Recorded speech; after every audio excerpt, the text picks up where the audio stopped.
अरे बुड्ढे, दिखाई नहीं देता तेरे को? यहाँ बीच रोड में चल रहा है तू? बेटा मैं तो किनारे चल रहा हूँ, तुम ही तेज गाड़ी लेके आए और मुझे गिरा दिया और अब मुझे आंखें दिखा रहे हो। अच्छा, मैं ऐसे ही बोल रहा हूँ। तुम हो इसी लायक, जमीन पर ही पड़े रहने चाहिए तुम लोग। बेटा कम से कम मेरी उम्र का तो लिहाज करो। अच्छा, उम्र का लिहाज करूँ? आज के जमाने में ना उम्र का लिहाज नहीं करा जाता, पैसों का लिहाज करा जाता है। और हाँ, आज के बाद अगर मेरी गाड़ी के सामने आ गया ना, टक्कर नहीं मारूंगा, सीधा भगवान के पास पहुंचा दूंगा। समझा? पड़ा रहे यहीं पर।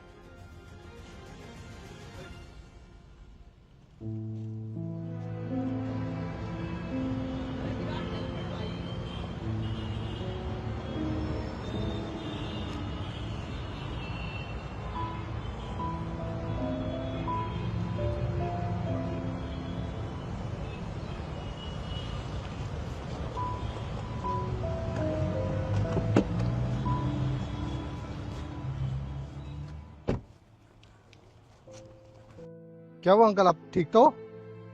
बेटा मैं ठीक हूँ, वो एक कार वाला मुझे गिरा के बदतमीजी करके चला गया। क्या तुम मुझे मेरे घर तक छोड़ दोगे बेटा? घर तक? हाँ बेटा छोड़ दो, मेरे पास इतने पैसे नहीं है, वरना मैं रिक्शा या ऑटो करके चला जाता। तो तुमने मुझे रिक्शा वाला समझ रखा है, वो भी फ्री वाला?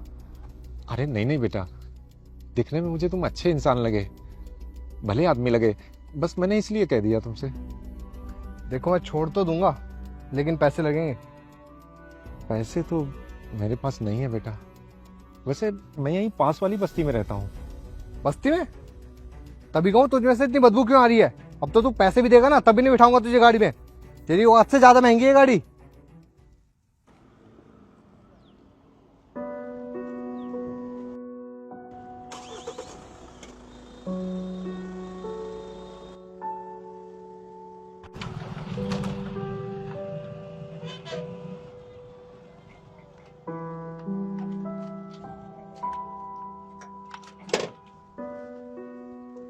अरे अंकल जी, आप ठीक तो हो ना?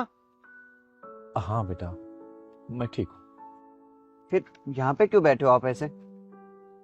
वो एक कार वाला बदतमीजी करके चला गया, मैं उसकी स्पीड देख के गिर गया। सॉरी नहीं बोला उसने आपको? उठाया नहीं? सॉरी? वो तो मुझे ही बातें सुना के चला गया। कोई बात नहीं, आप खड़े हो। आप कहाँ पे रहते हो अंकल जी? मैं यहीं पास वाली बस्ती में रहता हूँ। चलिए ना, मैं आपको छोड़ देता हूँ। पर मेरे पास पैसे नहीं है बेटा। अरे अंकल जी, आप भी कैसी बातें कर रहे हो? पैसे इंसान से बढ़ के थोड़ी हैं। आप आइए।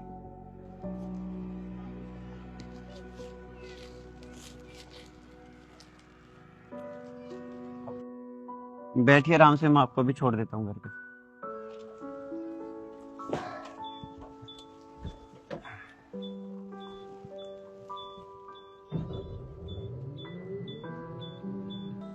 इधर से बाएं चलना है। जी अंकल जी।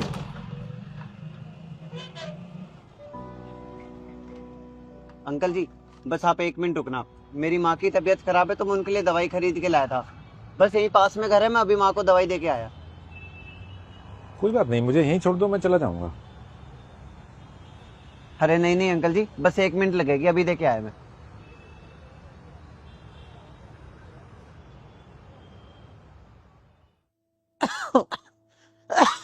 माँ ये लो, माँ आपके लिए दवाई लेके आया हूँ। बेटा तू क्यों अपनी कमाई मेरी दवाइयों पे लगा रहा है? मेरा अब कुछ नहीं होने वाला। ऐसे कैसे नहीं होगा माँ? आप एक बार इलाज के पैसे इकट्ठे हो जाने दो, फिर जैसे ही आपका इलाज होगा ना माँ, आप बिल्कुल ठीक हो जाओगे, बिल्कुल पहले जैसे। सब कुछ भगवान के भरोसे है बेटा। माँ ऊपर वाला जो करता है ना, वो बिल्कुल अच्छा करता है। आप ये दवाइयाँ ले लेना, मेरे साथ कोई है, उन्हें छोड़ के आना। ठीक है माँ, मैं भी आता हूँ थोड़ी देर में। हाँ ठीक है। हाँ।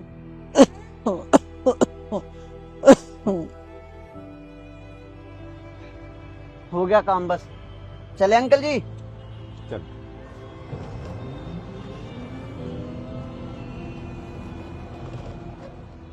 कैसी है तुम्हारी माँ की तबीयत? ठीक नहीं है अंकल जी, उनको ऑपरेशन कराना पड़ेगा। और सच बताऊं, जब तक उनको ऑपरेशन नहीं हो जाता ना, जब तक वो ऐसे ही रहेंगी। अभी तो बस वो दवाइयों पे जिंदा है। तो करवा लो ना ऑपरेशन। ऑपरेशन क्यों नहीं कराते? अरे अंकल जी, ऑपरेशन कराने के लिए ना पैसे चाहिए, और इतना तो कमाता भी नहीं हूं मैं। डॉक्टर ने मेरी माँ की ऑपरेशन की फीस 8 लाख रुपए बताई है, और सच बताऊं तो इतना तो मैं पूरी जिंदगी में भी नहीं कमा सकता। ऊपर वाले पे भरोसा रखो, वो सब ठीक कर देगा।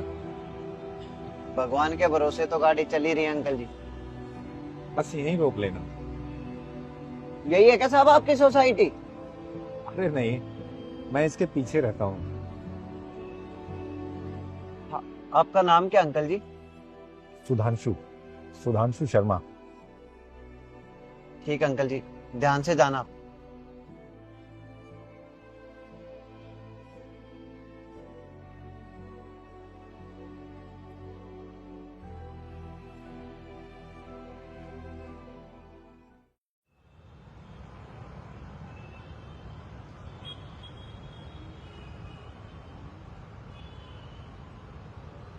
भाई एक चाय दे देना।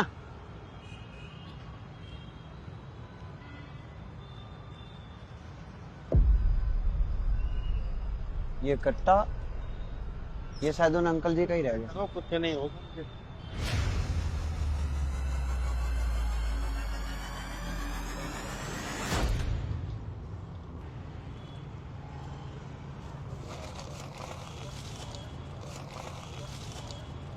इतने सारे पैसे?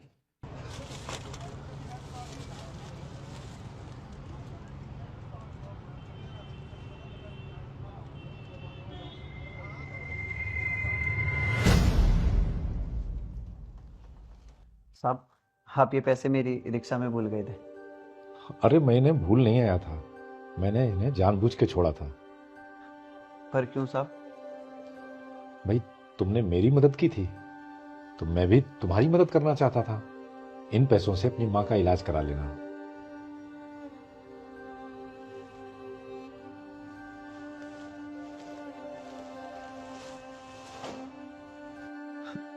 साहब, अब आपका एहसान में जिंदगी भर नहीं भूलूंगा साहब। आपने नहीं पता आपने मेरी कितनी बड़ी मदद की। आप एक बार बोल देना साहब, मैं आपके लिए अपनी जान भी दे दूंगा। आपने बहुत बड़ा एहसान कर दिया साहब। अरे खड़े हो, खड़े हो पहले। ऐसे नहीं बोलते। वो क्या है कि मैं यूं ही निकल जाता हूं लोगों की इंसानियत आजमाने। और अगर किसी इंसान में मुझे इंसानियत दिखती है और यदि उसको कोई समस्या होती है तो मैं उसकी मदद कर देता हूं। आज शायद भगवान ने मुझे तुमसे मिला दिया। तुम में मुझे इंसानियत दिखी तो मैंने तुम्हारी मदद कर दी। साहब, मैं जिंदगी भर आपका एहसान नहीं भूलूंगा साहब। आपका बहुत बहुत धन्यवाद साहब। अरे ये लो, और घर जाओ, जाकर अपनी माँ से बताओ कि अब उन्हें भी ठीक होना है। उनके ऊपर भी भगवान की कृपा हो गई है। अब और बीमार नहीं रहना उन्हें।